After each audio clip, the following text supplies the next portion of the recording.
प्रणाम। रोजमर्रा के जीवन में हम बहुत सारे किस्से कहावतें सुनते होंगे और उन्हीं किस्सों कहावतों पर आज की कहानी है थोथा चना बाजे घना। तो देखिए क्या है इस कहानी में। एक बार की बात है कि अकबर बादशाह बीरबल के साथ यमुना नदी के किनारे टहल रहे थे।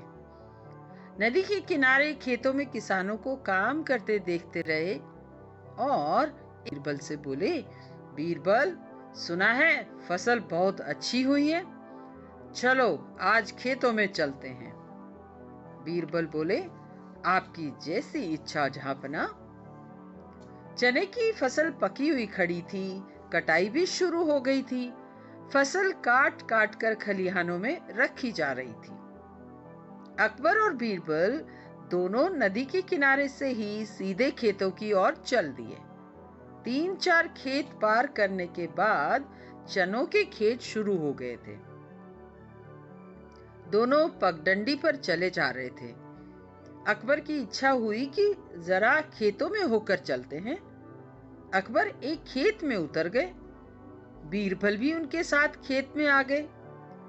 चने के पौधे घुटने तक लंबे थे और चने के पौधे घुटनों और पैरों में टकरा रहे थे। दोनों खेत की मेड़ पर निकल आए। कुछ देर बाद फिर एक खेत में उतर गए।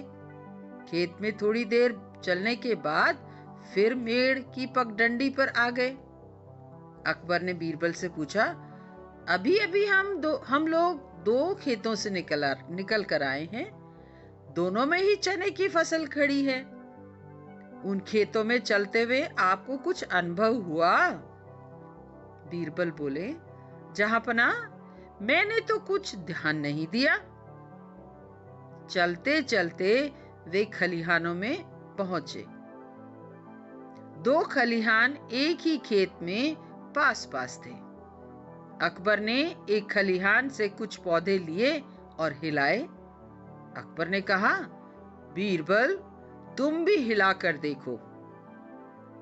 बीरबल ने अकबर के हाथ के पौधे लेकर हिलाए।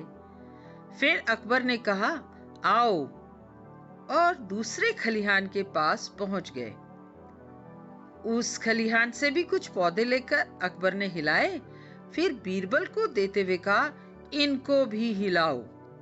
बीरबल ने अकबर के हाथ से चने के पौधे लेकर हिलाए। अकबर बादशाह बीरबल से बोले, दोनों जगह के चनों में कुछ फर्क नजर आया? बीरबल बोले, जी हुजूर, बिल्कुल फर्क नजर आया। उस जगह के पौधों में चनों की आवाज नहीं थी। इन पौधों में तेज आवाज हो रही है। फिर बादशाह ने कहा, इसका क्या मतलब हुआ? बीरबल बोले, एक में चने कमजोर हैं और कम तथा दूसरे में अधिक और बड़े बड़े हैं। अकबर बादशाह बोले, इतना तो हम भी जानते हैं, किसमें अधिक चना है यह बताओ। एक खलिहान गांव के प्रधान का था। वह और 2 किसान बीरबल के पास ही खड़े थे। बीरबल को चुप देखकर प्रधान बोला, थोथा चना बाजे घना। अकबर बोले, सुना बीरबल, जिसमें मरा हुआ चना होता है वह छोटा होता है और जोर जोर से आवाज करता है। जो स्वस्थ चना होता है वह बड़ा होता है और आवाज नहीं करता। कहानी का आशय यही है कि जो व्यक्ति ज्ञान में कमी रखता है वो बढ़ चढ़कर बोलने की कोशिश करता है, लेकिन जो ज्ञानी होता है वह अपनी बात को अच्छे से कहने में समर्थ होता है और उसी सामर्थ्य के साथ वह अपनी बात को भली भांति कहना भी जानता है। तो कैसी लगी कहानी बताइएगा जरूर।